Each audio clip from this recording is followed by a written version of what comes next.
Down here in the bottom left of Lost and Found, it is our Korean Protoss two-time world champion. It is SOS. Of course, from the strongest team on Earth in Jin Air Green Wings. If only they could recruit this man in the top right from ENCE, it is Serral.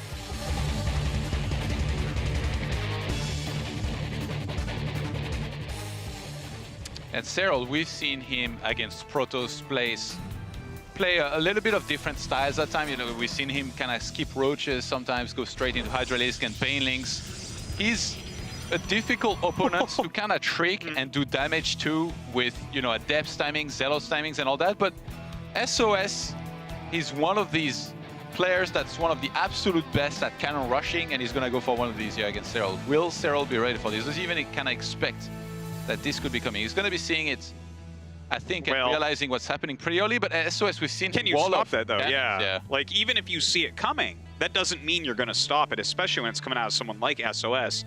Look at this, the pylon go down immediately. How strongly will Serral react here? He actually doesn't see the pylon, but he turns the Overlord around and will scout it. And here's the thing, this could still be a fake. Now he sees the second probe, he should know this is not a fake.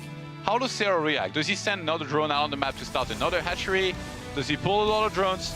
He's gonna get right in there inside of that area to make sure he doesn't let the probe stop that many cannons too easily. Well, no, it's not. Oh my god, what a ninja. Oh my gosh. Like, I mean, he can get in here and cancel these, can't he? Yeah. That's a lot of drones. Oh, he's looking good so far, but the SOS will start more cannons here. Yeah, can he actually end up stopping all of these? If he can, SOS is going to be in some real serious trouble. This is looking pretty terrible for SOS right now. I think there's so many drones. This is almost every drone. How many drones are actually mining minerals right now? 3. It's not very many. Yeah, but as soon as he's defended this, he can start mining again. Oh. Even that one drone survives. The probe didn't attack. Wow. What a defense. Okay, so... Okay, I'm really a little bit caught off guard here. Obviously, yeah, there's a dip in income, but the amount of cannons that were built and canceled, and then there's like also the 2 pylons, and also his Nexus is really late, and also he didn't kill any drones, with and the 2 also points finishing now, Serral has to be quite a bit ahead. This is weird for me that because I looked at this coming in and thought, you know what, this works for Haas so well, but SOS is just such a smooth player. He should be able to make this really work. If Haas makes it work, SOS is going to make it super work, whatever that means, right? But that was a failure. Yeah. I think you got it upside down. If SOS can maybe sometime make this work and make it look strong, then that's for Haas that is really good. But to be honest, you go. They got different brands of cannon rushes, right? That's Haas is more like the 12 pylons, 1 cannon type. Yeah, and he's a 12 cannons, 1 pylon type of guy. You're right. Oh my gosh. And in this case, Serral, I really like his position now. I think he's gonna completely take off in terms of worker counts without being threatened anytime soon. Like the tech for SOS, look, his Cybercore is not even finished yet. Oh boy, yeah, that's a little bit late, no doubt about it. Third base coming up for Serral. What do you do here as SOS though? Let's try to brainstorm for a moment. I think he just picks one route, you know, either maybe something like Adepts or Stargates, and then tries to kind of play standard and fix something. He doesn't have to commit to a massive attack, I think. It's not like he's that far behind. Just take a third and then somewhere in there try again to do an attack that will trick Serral, but it's going to be so hard. Because Serral, even like, he doesn't even need to scout that much. He's just so good mechanically that he will reach the ideal drone count that he wants, and then he'll start pumping out units with Hydralisks, Banes, Roaches if he really feels threatened, which in this game is not going to be the case, I think. Yeah. Well, Twilight going up, and actually a Stalker pops out to chase this Overlord away. This is really interesting. Where he built the Stargate, the Zergling didn't see it, and we actually saw him pull the Zergling away, and he's searching the map right now. Serral thinks that there's a proxy. Did the Overlord actually see that? I think he saw the Twilight, yeah. He saw the Twilight? Yeah. Okay, so he sees the Twilight, but he did not see the Stargate. What does this tell us, right? That he's not going to get Spore. He might not. Like, when you see the Twilight, you have to be like, well, it's SOS, maybe DTs, but... I mean, obviously that would be quite a bit later as well. Yeah, but it's not an Oracle, it's a Phoenix. Well, maybe I think he's going charge lot all in, I'm pretty sure. Or he could get Prism and drop it on top of the ramp after he's cleared the whole map with Phoenixes. Yeah. Like, maybe have some sentries as well, but yeah, he's going charge lots. Like. Yeah, he's going to push back. He's only at 2 gases. How much gas? Look at that, plus 7 gates. Okay, we're going 8 gate charge line. Wow. How much gas is he mining? Like almost in the main base. Yeah, 1 and 4 probes. Yeah, 1 and 3. 4 probes. Oof. Okay. So like I said, Serral is very hard to catch with these kind of attacks. Usually we'll have enough to defend, and in this case he's going for roaches. I think that if he had skipped roaches, yeah, that would have been scarier, but the fact that he's already going roaches and Glider Reconstitution is already starting, and even the creep and vision that he has on the map. Look at the vision of Serral right now. It is good, but that's why you have a Phoenix, right? You're going to find the path of least resistance. You're going to try to get in there without being scouted. But that's why you got Prince. Yeah, that's very true. Oh, I mean, it's Serral, so he might have seen that, but only flicked on his vision for a moment. Oh my god, he's gonna spot this. Serral! Madman. Yeah, he sees this, and like from there, you just press the R button and just mass roach. You just hold it down the whole time, Just go full pig. Yeah. More roaches. Well, I mean, I don't think that this charge all-in is going to work out. Let's see. Autosis. Yes. Look at his supply. 116 to 70. It's very common with roaches to get quite a bit ahead, but in this case, all Serral has to do is kite really well as well. If he kites well here, he shouldn't even take that much damage. Yeah, this is not looking too good from SOS. He does charge in here, but going to fall pretty quickly. I think he lost 4 roaches. About that. About that. Well, if you fail a cannon rush, you're in trouble no matter what. But if you fail a cannon rush against Serral, you're super in trouble no matter what, okay? I think that's why, like, I mean, it's an impossible choice, right? I was saying he should just try and play standard, just overcommit to an attack. He chose the other route of playing very aggressive. Against Serral, it's just so hard to break it. There is no right choice, right? If you sit back and you macro, he's going to have such an economic advantage that you're still going to be extremely far behind, and you're going to fall apart when he starts being the one that attacks, whereas you're trying to macro and take more bases and take more.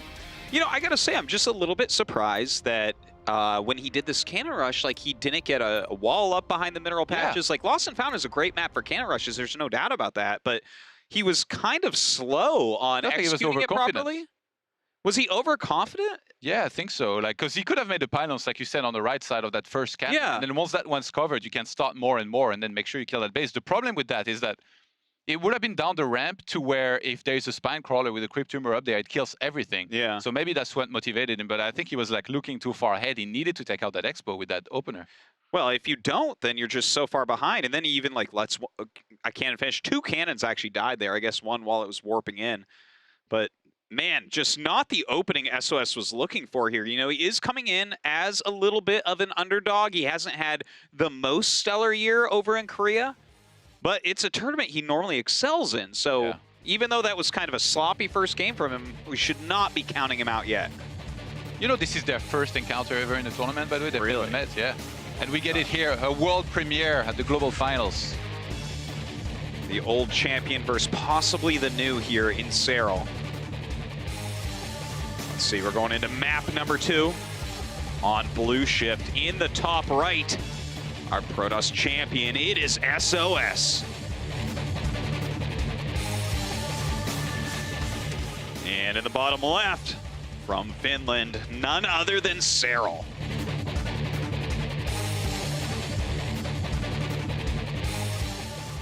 Pylon down the ramp here, already going down for SOS. We'll see if he chooses to go for a similar Forge opener. I mean, I'd be pretty surprised, man, if he does that. Yeah. Again. Like, Lost and Found is probably the best map for it, right? Yeah. Oh! Ooh, just a little too late here. Yeah, look at that, the 14 hatch. And that's the whole point of scouting this early as well, is to block this. Yeah, yeah. A lot of the European Zergs, though, actually will go a slightly earlier hatch now just to stop the Protosses from doing that. Whereas I feel like a lot of the Korean Zergs are a little bit more stubborn about it, so the Korean Protosses, you know, they're used to blocking that hatch. So far, nothing's really worked out as SOS envisioned in the early game. He's doing a good job here preventing the drones from mining when they want to and kind of forcing them away from the patches that they were on. But yeah, it's making him look on this side of the map, I guess, for a little bit. He's definitely good enough to start everything on time back at home, and I expect this Nexus to go down here in a second. But like I said, catching Serral off guard with something, it feels like that's what you need to do. If you just play straight up, it's honestly borderline impossible to beat this guy. And you know, you're pretty right about that. Like, the only Protoss we've seriously seen go toe-to-toe with him is Stats from the GSL versus the World Finals. And the thing is, Stats is like the ultimate standard Protoss, whereas SOS, he can play a very good standard game, but he needs a little bit of shenanigans in him. He needs something else. I think that Classic actually could do well maybe against Serral as well. Like, they've had some epic games in the past too. Sure. But yeah, remember, Zest is awaiting the winner of this match as well, so potentially another Protoss for Serral here if he was to win.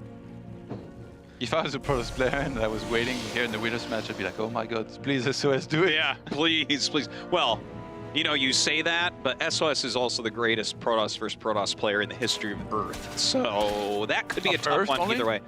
Yeah, of Earth. That's right, the whole Earth. In the universe. In the universe, probably. Thing is, the universe is a big place. There might be another alien SOS out there somewhere. I mean, Nesty has to manage all of it, right? Yeah. But he couldn't imagine anything more wonderful than the PvP of this man. So a Robo coming up here from SOS. I like it. This is the type of opening that I think you can be very sneaky with against Serral, right? Yeah, yeah, especially like it's very well hidden in the back of his base. I don't think Serral should be able to spot it unless SOS really messes up, so... Well, you know, as the Stalker pops out, you're gonna really be like, okay, are you skipping Stargate here? That's normally what it means. It's gonna take him a while to get over there. So a Prism is starting, so I expect additional gateways to start in a moment, at least usually 2 or 3 more. And then SOS, he can choose what to go into, and I think the choice a lot of the time is going to be Adepts. But we've seen crazy things, like a lot of Stalkers being made, but in this case, with Link Speed about to finish, I think it would be really bad for him to go for something like this. Well, what is this exactly? Is this going to be like a gateway on? He hasn't added the gateways. I could see this just being light Prism harassment. Yeah, it's into like a third fake base or something? Yeah. He wants him to see the Prism and stop making drones and mass units, but he's actually not going for units. And Link's now getting Serral. Gonna be the one that finds damage. Oops. That is definitely not something that SOS was looking forward to. These Lings doing some great work right there. Lost mining time and 2 probes. And their work is done here. They just get on right out of that wall. Well, he might need every single unit he has. The Prism's staying around at home, so it looks like he's going to pick up the Immortal and do some harassment with that. We've definitely seen this in the past, and some gateways are being added as well. What does he have in the Prism? Is he like 1 sentry or something? Nothing right now. Oh, he left a sentry at home. Some Adepts being sent across the map. And Serral, he's making sure he doesn't underreact to this. Roach Run on the way, he's getting links. He's still squeezing in a couple drones here and there. Lair now starting as well. Yeah, these Adepts throwing their shades out, trying to find some drones, trying to find some damage. Unable to do so at the moment, but he's going to have to bring the Prism home pretty soon anyways. You know, he's getting his second Immortal, continuing to warp in some sentries. I just wonder how many gates he's going to go up to with this. Is this going to be like a full committal? Yeah, he's going up to 6 gates. He's making Immortals. All right. I was wondering if it might be a fake, but apparently not. You know, he could have just taken a third. Like, if you look at the walker count, SOS not doing too bad there. He could just take a third base, tech, you know, get a Twilight Council, something. Robo Bay if he really wants to get crazy, but it looks like maybe he's trying to pretend right now that it's a fake. So he lures Serral, it's a fake of a fake. Yeah, into a sense of security. And then Serral is like, oh, okay, I'm in the clear. He was just faking it. He's just going to take 1 more base. But no, then that's when the Soul Train with the Sentries and Immortals. Well, that is exactly what we're watching right here, isn't it? 6 Sentries and 2 Immortals out already. Serral definitely going to have to take this very seriously. If you miss micro at all against this, it will kill you. He needs Ravagers. That's the big thing. In Legacy of the Void, we've got Ravagers to really remove those force fields and help a lot with those fights, and that's what he's going to need here. Look at his Serral is massing units. He's making sure he doesn't die to this push here that he sees coming. Well, this is always so all in, right? Because if the sentries don't end up working out, you don't really have a third, you don't have upgrades going. You're in just such a tough spot. Now, he is adding some buildings. Oh my god, he almost loses that Prism. 6 health. That is brutal. The Prism this low, you can't even really use it during the battle. He's going to have to wait for a little bit to let that regenerate. Some of the shields. One Ling here is trying to spot the third. Serral is so on point. Like, he's trying to find out exactly what's happening, and every time, I feel like SOS might not even be sure, you know, like obviously he started the Twilight Council and the Forge, which kind of makes him lean towards taking a third base. But it's... Well, it looks like he wants just to attack, is. but he just can't, right? Yeah, I think that everything has just kind of not quite worked for SOS, and he doesn't want to just throw this game away with an attack like the last game. Oh, God. So he's like, all right, I guess we keep going.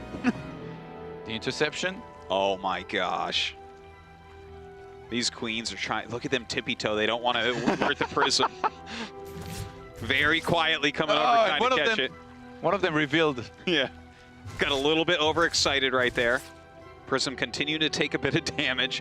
Third base is on the way. And still more gates as well. So with the Templar Archives, does he maybe go for Archons and then just get a ton of Immortals and Archons to try and fight? That has to be it, right? Like, he has forced a decent amount of army out of Serral, so it's not like Serral has an unstoppable drone count. He's only at 56 right now, right? So this is still very doable for SOS. His army is only getting stronger, and don't forget, just because he didn't attack with this doesn't mean that this attack won't be deadly. He's got way more energy on his sentries now. And one thing that Serral has going in his favor and that hasn't been pushed back at all is the creep. The creep spread is almost at the middle of the map. That's going to help him a lot. Get a very quick engagement on creep with a lot of units. He's morphing in 13 Banelings as he sees this big move out here from SOS. Force fields are going to be dangerous. Even though there's Ravagers, you know, it takes time to remove those force fields, so if he lands some perfect one. But I mean, if you look at the army of SOS, it's a lot of charge loss against a lot of Banelings, so it's going to be tough for him to take a really good fight. He's going to have to hit perfect force fields here. He does throw down some pretty decent ones. Oh, God, some of the sentries already falling. Oh, my God, great Banelings coming in. And SOS getting demolished right now. Absolutely nothing working out for him. Serral perfectly set up defensively, gets the clean 2-0. Okay. I'm not so worried anymore all of a sudden. Well, I mean, I did not expect it to look like that.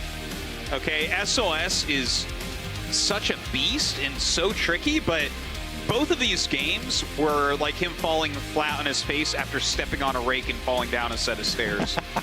Like, Serral pushed him though. I tell you, Todd, I was really excited for this series, but Serral just completely dominating, completely. I'm so glad I stayed on the couch. This is going to be an epic series, and we're going to get some great games out of this one. I couldn't have been more wrong. Serral just dominates. And Zest has to be worried, actually, about the winner's match now. Yeah. Well, I mean, I guess he saw some things that don't work from SOS, so at least a few hints for him for later today. But Serral moves on to that winner match. Of course, SOS will be playing against Hero Marine next. And guys, let's go ahead over to Claris and the boys and see what they think about that dominating victory. Oh, welcome back, ladies and gentlemen, to the analysis kind of corner thing we've got going on here. We were barely even here. That's what they call it. That's right. We were barely even here. We kind of had a little bit of a jog back over because we didn't expect that to end as early as it did. What on earth went down there? I mean, that was we were kind of saying, you know, Serral's favored on paper, but maybe SOS crumples the paper up. Well, no, he didn't. He did the cannon rush didn't work out there at all, and Serral was just dominating. He scouted, he reacted, he stomped. Listen, I host a show with my good friend Artosis called The Pylon Show. We have our different opinions. Artosis is of the opinion that SOS would do really well here, and he's going to win the tournament. All this stuff. Just put it away, okay? Serral took that and made him look like a clown. All right, that was like one of the easiest matches I've seen on this stage since Lilbo, which is a name we don't mention very often. That was amazing. Serral destroyed him. It was very good. Definitely did, Nick. I think we saw SOS do, try to open up, being creative, being deceptive, which has worked before. But if you don't pull off the initial first few steps, you're probably not going to win. Thanks. You guys aren't trying to be elegant about this. I'm fired up, man. He tore into him a little bit, all right? He sort of did. I mean, let's say with the cannon rush, obviously, it really did not work out that well at all, looking back at it now. I mean, he didn't get the wall off up, and that's what this sort of cannon rush especially, you've got to get that third pylon up to block it off, and if you don't get that up, then you're in trouble, and maybe SOS could have started transitioning, but once you're building cannons in the open, we see the surface area. Desperation. The drone surrounds were good, and exactly, desperation. That's an older style of cannon rush, and I was like, ooh, are we going to learn something? People don't do this style anymore. Normally they go the gateway with it, and they kind of do the surprise instant wall off all at once. But SOS, I mean, he starts the wall off. He's like, I don't have enough minerals. There's drones in there, and it just fell apart. So we learned nothing in that game other than Serral's cannon rush defense is getting a lot better. That's all. It just seems like Serral doesn't have any weaknesses whatsoever. You Not know, that serious. he's just able to handle basically everything. And I think SOS. I mean, I don't think his story's done yet, of course, but we're getting to a point where really Serral seems to be impervious to almost any kind of trickery at all. Well, gents, I mean, we can talk about it in a few moments' time as we're going to hear from Serral, who is with Hajison. Thank you very much, guys. I'm here with Serral, and it looked really easy for you, Serral. How do you feel? I feel good, obviously, but to be honest, I still have 1 match left, so I'm not celebrating too much just yet. But did you expect that going that well for you? Actually, I felt like SOS was probably the most scary player out of my group because he has so many tricks. But I don't know, this series I kind of just, last second game I got my links through. First game was whatever it was, but I think I got a bit lucky and I got a very good read. So yeah, that's why it looked pretty easy, I guess. Okay, and this year you had a fantastic run. You've won it all, and now this is WCS Global Finals, the final step. Is there any player that you want to avoid until the finals? Not really. I'm fine with anyone. What do you think of Maru? I'm really curious about that. He's a good player. You don't want to add anything? Like, just a good player. He's like average. I mean, Maru is probably the best player in the world. So, I mean, obviously it's scary, but I'm not too worried. Okay, good to hear. And now you're going against Zest next game, and your head-to-head score 3-0. So do you feel pretty confident about that game? Yeah, I'm going confident against Zest. I have a very good record against them, and I think I can keep that record up. And I mean, obviously it's very good players. I know, but I'm going very confident. Okay, well, congratulations again, and thank you so much for the interview. Calories, back to you. Thank you very much, guys. I feel like we're stuck in some weird rom-com where neither Serral nor Maru want to really talk about one another and then bashfully kind of approach one another later on. What is... Serral's even funnier about it, though, because Maru's like deadpan, like, who are the other great players? He's like, oh, Rogue and TY. And we're like, oh, okay. But with Serral, it's like, who you want? She's like, who you want in the finals? And he's like, I don't know. And she's like, what about Maru? And he's like, I guess.